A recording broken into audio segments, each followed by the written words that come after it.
evacuation orders just issued for U.S. families after Trump learns what 10K is about to do. WWIII is here. The threat that World War III was coming increased from talk to becoming a reality in our very near future after a shocking turn of events over the weekend that North Korea's despot dictator Kim Jong-un can't and won't recover from. Now, with the start of the new week, we're officially on the dawn of what we've been warned that's coming and is officially here. As U.S. families are being forced to evacuate. Kim Jong wanted a war and wasn't going to stop until he got one, and now he must accept the fact that he doesn't stand a chance against the greatest military in the world. National Security Advisor Herbert McMaster has maintained that this threat reached a critical level after increasing day by day until it got to this point. The Daily Star reported. Just last week the Kim regime fired an intercontinental ballistic missile that flew over 1,000 feet higher than their previous launch that took place in July. These missile launches have been occurring for months now without any permission from the international community,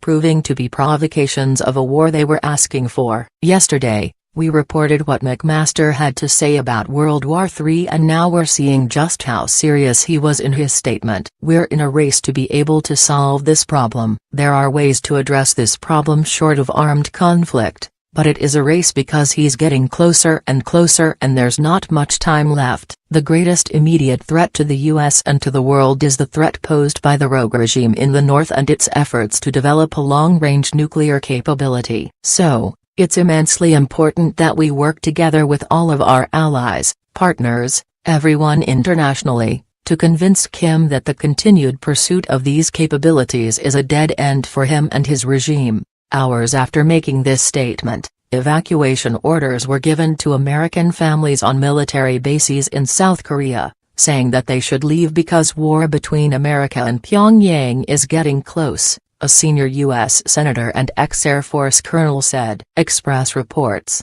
Republican Senator Lindsey Graham has warned that the rising tensions between the U.S. and Kim Jong-un's corrupt regime means preparations for war need to be taken. The member of the Senate Armed Services Committee warned the U.S. was running out of time to prepare itself for war when speaking on CBS yesterday. He said, "I want the Pentagon to stop sending dependents, and I think it's now time to start moving American dependents out of South Korea. We're getting close to a military conflict because North Korea is marching toward marrying up the technology of an ICBM with a nuclear weapon on top that can not only get to America, but deliver the weapon. We're running out of time." Fears of war between the two countries hit a new high last week after the rogue state announced they had successfully tested a missile capable of targeting any part of the U.S. equipped with a nuclear weapon. The launch ended over 60 days of silence from North Korea's missile program after regular missile tests paused in September. Not since the Cuban Missile Crisis of the early 60s.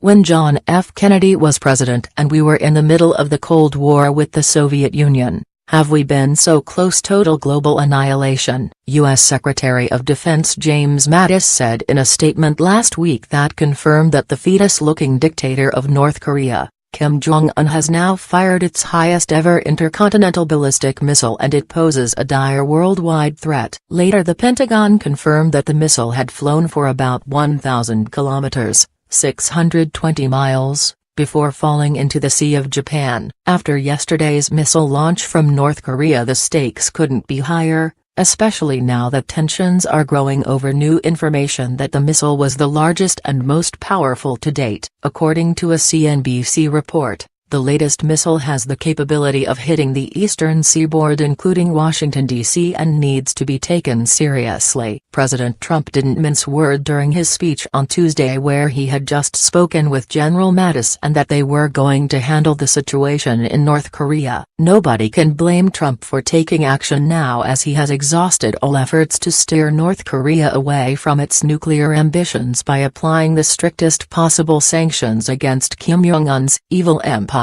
He has also had China and Russia apply pressure as well, but Kim Jong-un continues unfazed. The only thing that has changed in North Korea is that their people are suffering, with no electricity and very little food. The end. Korean people can only hope that something changes soon. According to President Trump, the time for restraint seems to be over. And this isn't a president that messes around, as Syria saw earlier this year when Trump rained cruise missiles down on an airstrip where chemical weapons were launched from. The world is watching. We all know for certain Trump won't stand by and hope Kim Jong-un doesn't launch a nuclear warhead, as Obama and other leaders have done in the past. As President Trump finished his speech yesterday with a smile on his face and General Mattis at his side, it was as if he had just said, "Hold my beer." Thanks for watching. Please like, share and don't forget to subscribe channel.